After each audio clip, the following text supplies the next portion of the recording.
Israel மீது Iran ஏவுகணைகளை வீசி தாக்குதல் நடத்தியிருப்பதாக தகவல் வெளியாகி இருக்கிறது. எதிர்பார்த்தபடி இஸ்ரேல் மற்றும் அதை சுற்றியுள்ள பகுதிகளில் ஏற்கனவே போர் பதற்றம் தீவிரமாக இருக்கக்கூடிய நிலையில் ஈரானும் இஸ்ரேல் மீது தாக்குதல் நடத்தக்கூடிய வாய்ப்பு இருப்பதாக தகவல்கள் வெளியான நிலையில் தற்போது இஸ்ரேலிய படைகள் ஈரான் ராணுவம் ஏவுகணைகளை வீசி தாக்குதல் நடத்தியிருப்பதை உறுதி செய்திருக்கின்றன. இஸ்ரேலினுடைய பல்வேறு பகுதிகளில் இந்த ஏவுகணை தாக்குதல்கள் நடத்தப்பட்டிருக்கிறது. இஸ்ரேலினுடைய பல்வேறு பகுதிகளில் அந்த அபாய ஒலி எழுப்பும் சைரன்கள் ஒலிக்கப்பட்டிருக்கின்றன. அங்கு வசிக்கக்கூடிய மக்களும் பாதுகாப்பான இடங்களுக்கும் பதுங்கிடங்களுக்கும் சென்றிருப்பதாக தகவல்கள் தெரிவிக்கின்றன. அக்டோபர் 7 காசா முனையில் இருந்து ஹமாஸ் அமைப்பினர் இஸ்ரேலுக்குள் புகுந்து தாக்குதல் நடத்தியதை தொடர்ந்து இஸ்ரேல் அக்டோபர் 8 முதல் காசா மீது போர் தொடுத்தது. காசாவில் கிட்டத்தட்ட ஓராண்டாக நடத்தப்பட்ட தாக்குதலில் 40,000 பேர் கொல்லப்பட்டிருக்கிறார்கள். அந்த காசா பகுதியே முற்றிலும் தரைமட்டமாக்கப்பட்டிருக்கிறது.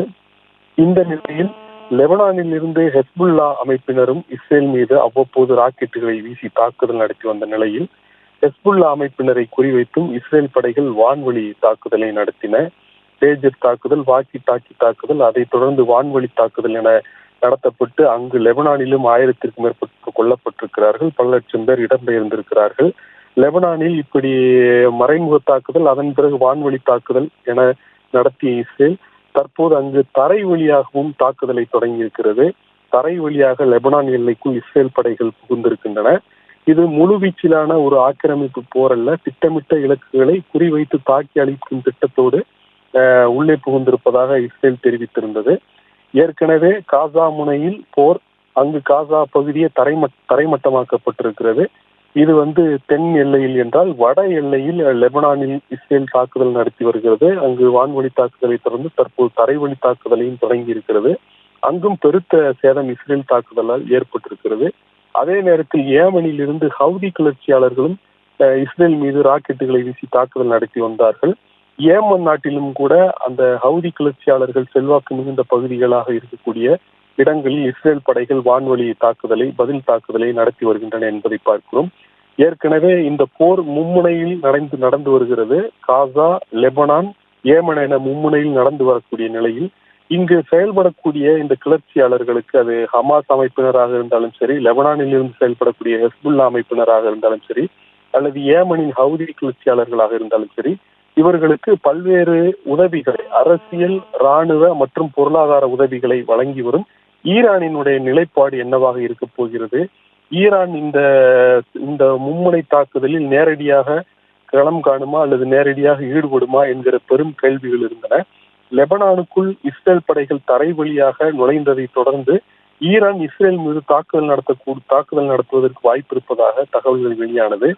அமெரிக்காவினுடைய பாதுகாப்புத்துறை அதிகாரிகளும் கூட இஸ்ரேல் மீது ஈரான் ஏவுகணை தாக்குதலை நடத்தி வருவதற்கு தயாராக இருப்பதாக கூறி வந்தார்கள். இந்நிலையில்தான் மாலையில் இந்த தாக்குதல் நடத்தப்பட்டிருக்கிறது. ஈரானில் இருந்து கணக்கற்ற ஏவுகணைகள் இஸ்ரேலை நோக்கி ஏவப்பட்டிருக்கின்றன. அந்த இஸ்ரேலினுடைய வான் பகுதியில் அந்த ஈரான் ஏவிய ஏவுகணைகள் வெடித்து சிதறக்கூடிய அந்த காட்சிகளும் கூட தற்போது வெளியாகி இருக்கின்றன. ஏற்கனவே இஸ்ரேல் இது போன்ற ஏவுகணை தாக்குதலில் இருந்து பாதுகாத்துக் கொள்வதற்காக அயன் டோம் என்கிற ஒரு வான்வெளி பாதுகாப்பு அமைப்பை வைத்திருக்கிறது. அந்த வான்வெளி பாதுகாப்பு மூலமாக வெளியிலிருந்து வரக்கூடிய ஏவுகணைகள் முறியடிக்கப்படக்கூடிய காட்சிகளும் வெளியாகி இருக்கின்றன.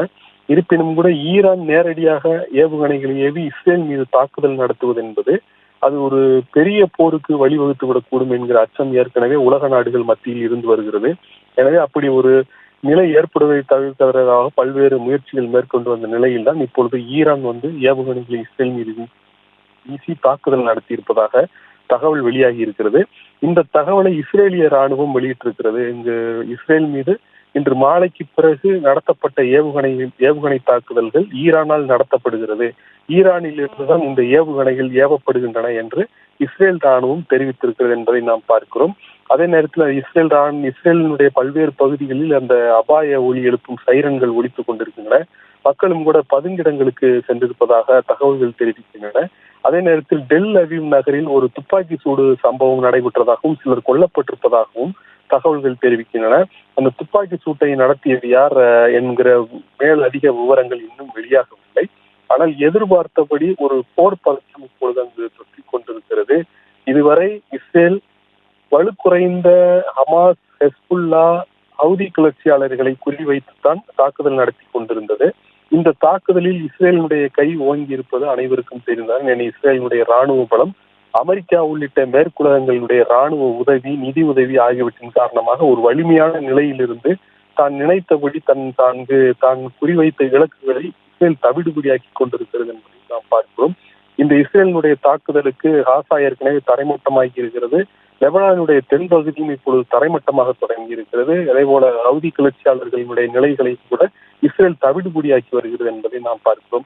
ஆனால் ஈரான் இந்த போரில் நேரடியாக நுழையும் நிலை என்பது ஒரு அபாயமான ஒரு நிலையாகும். இந்த போரில் இதுவரை ஈரான் நேரடியாக ஈடுபடவில்லை. ஏற்கனவே இந்த ஹமாஸ் அமைப்பின் தலைவர் இஸ்மாயில் ஹனியே ஈரான் தலைநகரில் வைத்து கொல்லப்பட்டார். அதை இஸ்ரேலிய உளவு பிரிவு தான் அந்த கொலையை அரங்கேற்றியதாக ஈரான் குற்றம் சாட்டியது. இதைத் தொடர்ந்து ஒரு ட்ரோன் தாக்குதலை மட்டும் கடந்த ஏப்ரலில் ஈரான் நடத்தியது. இஸ்ரேலை நோக்கி ட்ரோன்களை ஏவி ஈரான் தாக்குதல் நடத்தியது. அந்த ட்ரோன் தாக்குதல் இஸ்ரேல் முறியடித்து விட்டாலும் கூட அது பெரிய அளவில் இருதரப்பு மோதலாக மாறவில்லை. அந்த இஸ்மாயில் ஹனியேவை ஈரானில் வைத்து இஸ்ரேல் உளவு அமைப்பு கொலை செய்ததற்கு பழிதீர்க்கும் வகையில் அந்த ஏப்ரலில் ட்ரோன் தாக்குதல் நடத்தப்பட்டது. அத்துடன் அந்த நிலை முடிவுக்கு வந்து விட்டது என்பதை நாம் பார்க்கிறோம். அப்பொழுது அப்படி ஒரு இஸ்ரேல் ஈரானுடைய நேரடி போராக அது மாறவில்லை என்பதை நாம் பார்க்கிறோம். ஆனால் தற்போது ஈரான் இஸ்ரேல் மீது ஏவுகணைகளை வீசி தாக்குதல் நடத்தி இருப்பது என்பது ஒரு நேரடி போருக்கு வழிவகுக்கக்கூடிய அபாயம் இருக்கிறது. இஸ்ரேல் ஒரு வலிமை வாய்ந்த இராணுவத்தை கொண்டிருக்கிறது. அதனுடைய வான்வழி பாதுகாப்பு அமைப்பு மிகவும் வலிமையானது. அதே நேரத்தில் நவீன ஆயுதங்கள், ஏவுகணைகளை அந்த அமைப்பு வைத்திருக்கிறது. அமெரிக்கா உள்ளிட்ட மேற்குலகங்களுடைய ஆதரவு அந்த நாட்டுக்கு இருக்கிறது. அதே நேரத்தில் ஈரானும் கூட அந்த பகுதியில் ஒரு வலிமையான இராணுவத்தை கொண்டிருக்கிறது என்பதை நாம் பார்க்கிறோம். அவர்களும் இதே போல ஏவுகணைகள், பாதுகாப்பு இராணுவ தளவாடங்களில் வலிமையாகத்தான் இருக்கிறார்கள். இப்படி இரு நாடுகளும் நேரடியாக அது போரில் குதிக்குமேயானால் அது ஒரு மிகப்பெரிய ஒரு அபாயத்திற்கு வழிவகுத்து விடக்கூடும். ஈரான் உள்ளே குதிக்கும் பொழுது இஸ்ரேலுக்கு ஆதரவாக அமெரிக்காவும் களமிறங்கக்கூடிய வாய்ப்புகள் இருக்கிறது. அப்படி அது நிகழும் போது ஒரு விரிவான போராக மாறக்கூடிய அபாயம் இருக்கிறது. அப்படிப்பட்ட ஒரு அபாயம் ஏற்பட்டு விடக்கூடாது என்பதுதான் உலக நாடுகளுடைய குரலாக இருந்தது. லெபனான் மீது இஸ்ரேல் தாக்குதலை தொடங்கிய போது அமெரிக்கா, பிரான்ஸ் உள்ளிட்ட நாடுகள் உடனடியாக தாக்குதலை தொடங்க வேண்டாம், ஒரு 21 நாட்கள் பொறுங்கள் என்று கேட்டுக்கொண்டார்கள். ஆனால் இஸ்ரேல் அந்த கோரிக்கைக்கு செவிசாய்க்க மறுத்துவிட்டது என்பதை நாம் பார்க்கிறோம். வான்வழி தாக்குதலை தொடங்கியது. இந்த நிலையில்தான் லெபனானில் தரைவழி தாக்குதலையும் இஸ்ரேல் தொடங்கி இருக்கிறது. இப்படிப்பட்ட ஒரு அபாயகரமான சூழலில் தான் ஈரான் தற்போது ஏவுகணைகளை வீசி தாக்குதல் நடத்தி இருக்கிறது. கடந்த சில நாட்களுக்கு முன்னர் ஹிஸ்புல்லா அமைப்பினுடைய தலைவர் ஹசன் நசரல்லா கொல்லப்பட்டவுடன் ஈரானில் சில பாதுகாப்பு ஏற்பாடுகள் விரைவாக செய்யப்பட்டன. ஈரானினுடைய சுப்ரீம் லீடர் என்று சொல்லக்கூடிய கொமேனி அவர் ஒரு பாதுகாப்பான இடத்திற்கு கொண்டு செல்லப்பட்டார் என்றெல்லாம் தகவல்கள் வெளியாகின. அப்பொழுதே உலக நாடுகள் மத்தியில் ஒரு சந்தேகம் எழுந்தது. ஈரான் இப்படி ஒரு முன்னெச்சரிக்கை நடவடிக்கைகளை மேற்கொள்ள வேண்டிய அவசியம் என்ன? ஒருவேளை இஸ்ரேல் மீது தாக்குதல் தொடுப்பதற்கு திட்டமிட்டிருக்கிறதா? அப்படி தாக்குதல் தொடுத்தால் இஸ்ரேலும் பதில் தாக்குதல் நடத்தும். அத்தகைய பதில் தாக்குதல்களில் இருந்து உயர் தலைவர்களை பாதுகாத்துக் கொள்வதற்கான ஒரு ஏற்பாடாக இருக்குமா என்கிற ஒரு சந்தேகம் எல்லாம் எழுந்திருந்தது. இப்படிப்பட்ட சூழலில் தான் தற்போது ஈரானுடைய ஏவுகணைகள் இஸ்ரேலை பதம் பார்த்து வருகின்றன.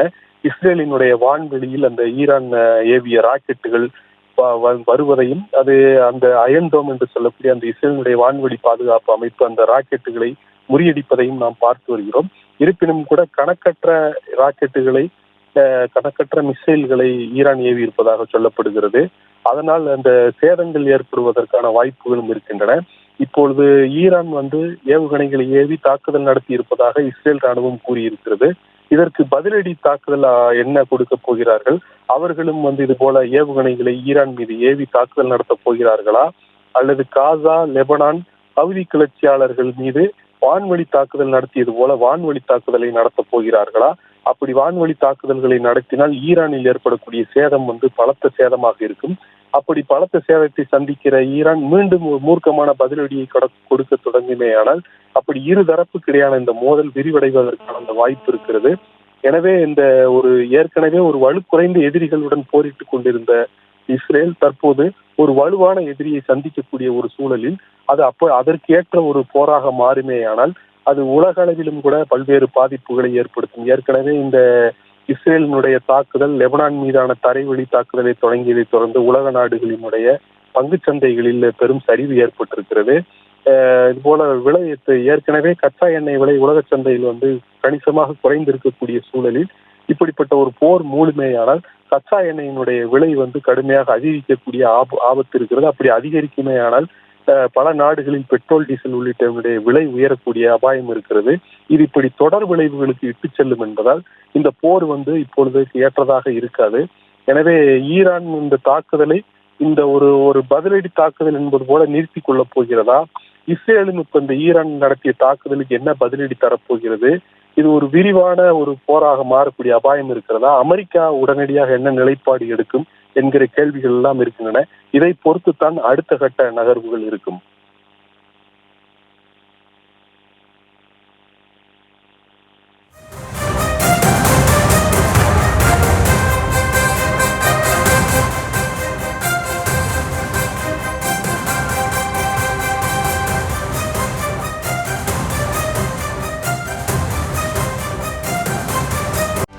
செய்திகளை உடனுக்குடனும் துல்லியமாகவும் தெரிந்து கொள்ள சப்ஸ்கிரைப் பண்ணுங்க.